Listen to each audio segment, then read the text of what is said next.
27 मई को हिजबुल मुजाहिदीन का local commander Sabzar Bhatt Jammu Kashmir के त्राल के एक गांव में घुसा। इस गांव से आज तक कोई आतंकी नहीं बना। इस गांव में सिखों की भी अच्छी खासी तादाद है। इसीलिए सब्जार ने सोचा कि भारतीय सेना यहां नहीं आएगी, लेकिन भारतीय सेना ने आतंक के सांप को उसके बिल में घुसकर ही कुचल डाला। लेकिन सेना ने आतंक का शिकार किया कैसे, इससे देश अब तक अनजान है।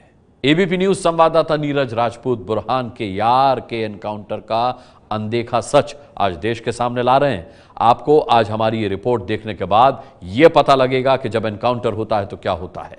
आतंकी एनकाउंटर की पहली बार सामने आई तस्वीर देख लीजिए।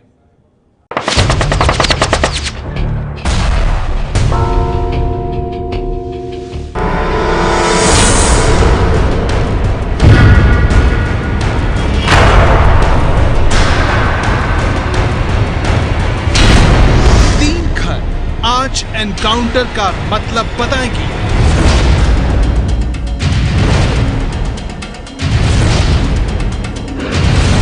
ये दीवारें एनकाउंटर का सच आपको समझाएंगे।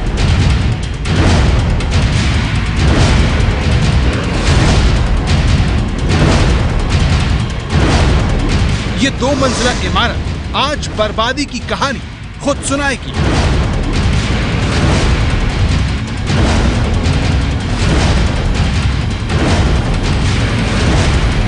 आतंक के ये निशान अपनी साजिश का खुद खुलासा करेंगे।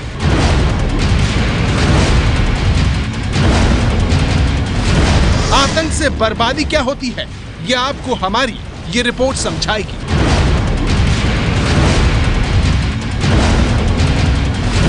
आपने आज तक पत्थरबाजों के बीच एनकाउंटर देखा होगा।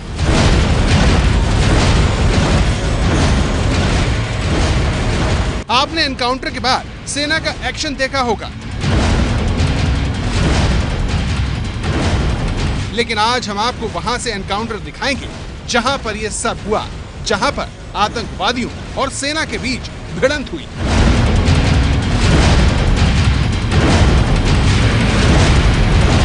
देश के इस सबसे बड़े एनकाउंटर का सच जानने से पहले आपको थोड़ा पीछे चलना होगा।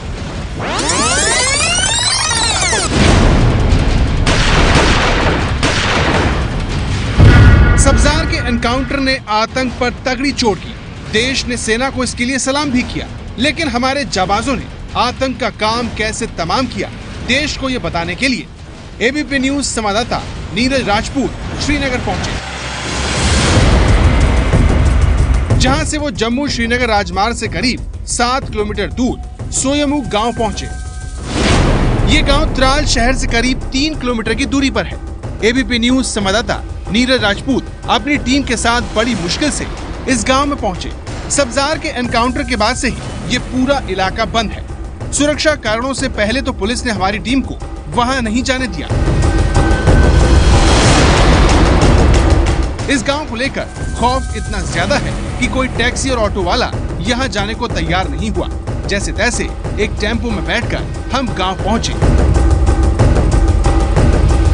यहाँ पहुँचते ही हमारी नजर पत्थरों पर लिखे इन नामों पर गई, जो ये बता रहा था कि यहाँ की दीवारों पर भी आतंक का खौफ लिखा हुआ है।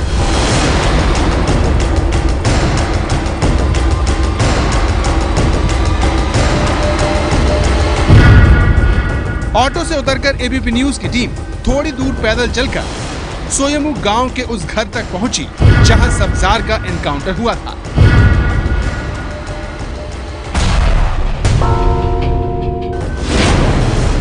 यहाँ पहुँचते ही हमारी नजर एक एक करके 3 घरों पर गई, जो पूरी तरह से बर्बाद हो चुके थे।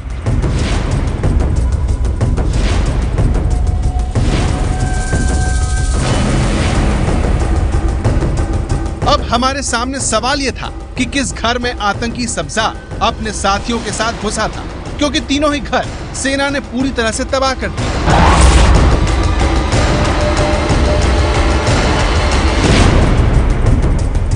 इस सवाल का जवाब हमें मीर मोहम्मद ने दिया, जिनके मुताबिक 26 मई को रात 9 बजे 3 आतंकवादी उनके इस घर में घुस आए।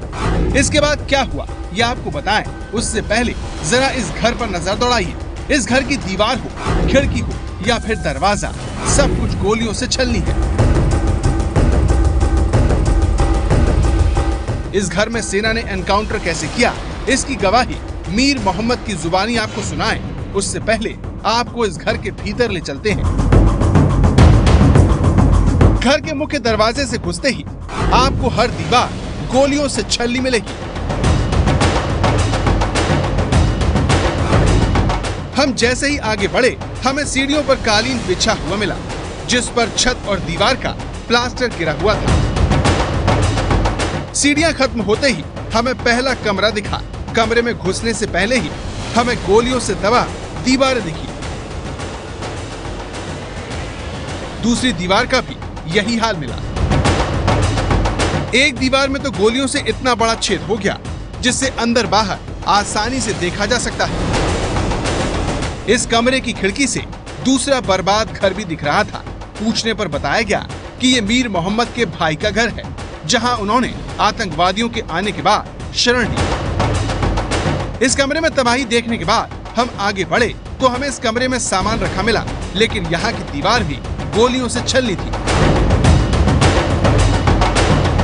इसी दूसरे कमरे से लगा एक और कमरा था, जिसमें अंदर घुसने पर हमें ये जली हुई अलमारी मिली। इस कमरे की दीवार पर सब्जार, वानी और मूसा लिखा हुआ मिला। पूछने पर हमें बताया गया कि एनकाउंटर के बाद आए लोगों ने ये लिखा है। इसके बाद हमारी नजर इस ड्रेसिंग टेबल के कांच पर गई, जिसका इस्तेमाल कभी इस घर के लोग किया करते होंगे। पहले घर की तबाही देखने के बाद हमने इस एनकाउंटर के चश्मदीद से बात करने का फैसला किया, ताकि इस सबसे बड़े एनकाउंटर की पूरी जानकारी ली जा सके। अब आप ध्यान से सुनिए मीर मोहम्मद क्या कह रहे हैं। हम बेटी थे, बार बार फायरिंग हो रही थी, खाना भी नहीं खाया था। तो उसके बाद 1 घंटे 15 मिनट के बाद बराबर 10 बजे 3 मिनट मकान में दाखिल हुए। जब भी वो दाखिल हो गए, कोई 4-5 सेकंड की थे तो हम बाहर निकले।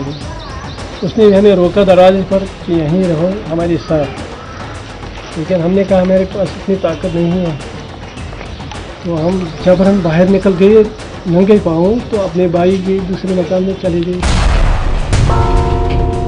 खिड़कियां दरवाजे तक पूरे जल गए हैं यहाँ पर, इन घरों में, यहाँ पर इस जगह पर। और जो सुरक्षा बल हैं उनका कहना है कि सब्जार अहमद भट्ट, जो हिजबुल मुजाहिदीन का कमांडर था, हाल ही में उसने कमान संभाली थी हिजबुल मुजाहिदीन की, और यहाँ पर इस जगह पर अपने एक साथी फैजान के साथ यहाँ पर छिपा हुआ था। 3 लोग बताए गए थे कि 3 लोग यहाँ पर आए थे, छिपने के लिए आए थे, जिनमें से 2 सुरक्षा बलों का कहना है कि वो मारे गए, एनकाउंटर में मारे गए। एक का कहना है कि वो भागने में यहाँ से कामयाब हो गया।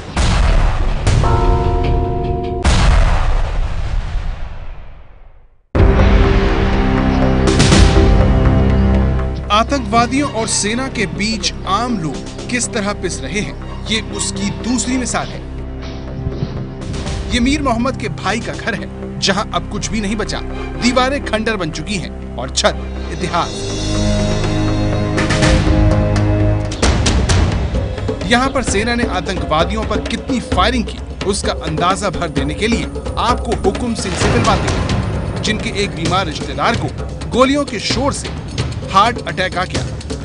ये बात सुनकर भले ही आप चौंक जाएं, लेकिन एनकाउंटर के चश्मदीदों के मुताबिक ये सच है। वो इन गोलियों की बर्बाद से बहुत ही पैंकी हो गया और बीमार भी थोड़ा था। उसको हम कहीं ले नहीं जा सकते, जिसकी वजह से वो रात तो हम लोगों ने बहुत मुश्किल से उन लोगों ने काटी। जब हम कंटोनमेंट अस्पताल, चिल्ड्रन हॉस्पिटल के सामने पहुंचे तो वो बहुत ही सीरियस हो गया। तो हम अंदर गए, वहाँ एक लेडी डॉक्टर आई और एक डॉक्टर आया, जिन्होंने उसको चेकअप किया। चेकअप करके उन्होंने बोला कि इसको हार्ट अटैक हो गया है। सब्जार के एनकाउंटर ने जिंदा बचे लोगों को भी नहीं बख्शा। ये देखिए, ये अखरोट है जो पूरी तरह से जल गए हैं। इस घर में ही मीर मोहम्मद ने शरण ली थी, लेकिन जब एनकाउंटर तेज हुआ तो सबको रात के अंधेरे में ही इस घर को छोड़ना पड़ा। एनकाउंटर यहाँ पर हुआ। सेना की जो राष्ट्रीय राइफल्स है, जम्मू कश्मीर पुलिस और सीआरपीएफ यहाँ पर थी। इतना भीषण एनकाउंटर की पूरा घर का घर ये जो है नीचे गिर गया है। इतनी यहाँ पर गोलाबारी हुई है। ये बताया जा रहा है कि ये यहाँ पर भाई रहते हैं, यहाँ पर 3 भाई, उनके अलग अलग घर थे और उन घरों में जो सुरक्षा बल थे उन्होंने यहाँ पर उनको निकालने के लिए, जो हिजबुल मुजाहिदीन के टेररिस्ट थे उनको यहाँ से निकालने के लिए इतनी फायरिंग की कि पूरा घर का घर जो है नीचे गिर गया है। ये अभी भी आग पूरी यहाँ पर लग गई है, यहाँ पर इस जगह पर, क्योंकि लकड़ी का बना हुआ ये घर यहाँ पर कश्मीर में रहते हैं, दक्षिण कश्मीर में।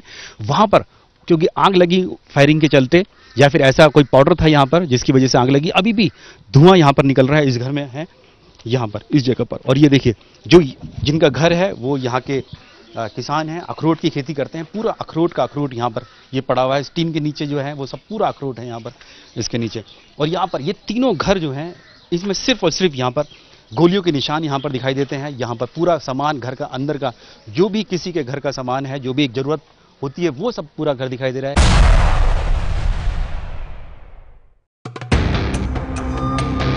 पहले 2 घरों की बर्बादी तो आपने देख ली, अब आपको ये तीसरा घर दिखाते हैं जो इस एनकाउंटर के बाद तबाह हो चुका है।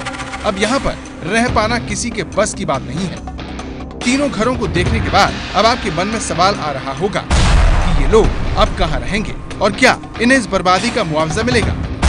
क्या घरों में छुपे आतंकवादियों को बाहर निकालने का कोई दूसरा रास्ता नहीं था? और क्या सेना इन घरों को बर्बाद किए बिना आतंकवादियों को नहीं मार सकती थी? एनकाउंटर से जुड़े ये वो बुनियादी सवाल हैं जो हमेशा अनसुने रह जाते हैं, लेकिन एबीपी न्यूज संवाददाता नीरज राजपूत ने इन सवालों का जवाब तलाशने की कोशिश की तो पहले सवाल का जवाब हमें ये मिला। जी हाँ, जो लोग कल तक पक्के मकानों में रहते थे अब वो इस टीन के मकान में रहेंगे। यह अस्थायी घर इन लोगों के लिए तैयार किया जा रहा है। अब सवाल ये है कि क्या इन घरों को बर्बाद करना जरूरी था? आखिर क्यों जिन घरों में आतंकवादी घुस जाते हैं उन्हें तबाह करके ही सेना दम लेती है? इन सवालों का जवाब जानने के लिए हमने पूर्व उप सेना प्रमुख लेफ्टिनेंट जनरल राज कादियान से पूछा। सुनिए उन्होंने इस बारे में क्या कहा। देखो, जितनी कोशिशें होती हैं, जितने तरीके हैं, सारे तरीके इस्तेमाल किया जाते हैं। कोई फिक्स रूल नहीं हो सकता, हर हालत अलग होती है। आर्मी की हमेशा कोशिश होती है कि कोलैटरल डैमेज कम से कम की जाए। एक उसके बाद भी अगर उन्होंने किसी घर को बर्बाद करना है, या तो फिर हम अपने सिपाहियों को एक्सपोज करें, खुद गोली खाएं कि भी कहाँ से फायर आता है, वो कॉर्डन लगा के करते हैं वेट। इसने तो फायर ही नहीं खोला। आर्मी को जल्दी भी होती है क्योंकि फिर भीड़ इकट्ठी हो जाती है तो और मुश्किल आती है। तो सिक्योरिटी फोर्स को भी जल्दी होती है कि ऑपरेशन को जल्दी ख़त्म करें। अगर और कोई तरीका नहीं होता तो घर जलाना पड़ता है। आपने मिनिमम फोर्स इस्तेमाल करनी है, कोलैटरल डैमेज और कहीं नहीं करनी, और आपको यकीन है कि इस घर में आतंकवादी छुपा हुआ है तो उस घर को बर्बाद करना एक टैक्टिक्स है, अगर आप अपनी कैजुअलिटी कम करना चाहते हो। यानी सेना घरों को इसलिए बर्बाद करती है ताकि उसे कम से कम नुकसान हो, क्योंकि ऐसे ऑपरेशन में आतंकी कहां छिपा है और कहां से गोली मारेगा ये कह पाना मुश्किल होता है। शायद यही वजह है कि सेना ने तीनों घरों को घेरने के बाद सुबह होते ही मीर मोहम्मद के घर पर आग का गोला फेंक दिया ताकि अंदर घुसे आतंकी धुएं से बाहर निकल आए। सेना की ये तरकीब काम कर गई क्योंकि ये घर लकड़ी का बना हुआ था और आग लगते ही पूरे घर में धुआं भर गया। सब्जार और उसका साथी फायरिंग करते हुए घर से बाहर भागने की कोशिश करने लगे, जिन्हें सैनिकों ने गोली मार दी। श्रीनगर से कैमरामैन मनोज कुमार के साथ नीरज राजपूत की रिपोर्ट।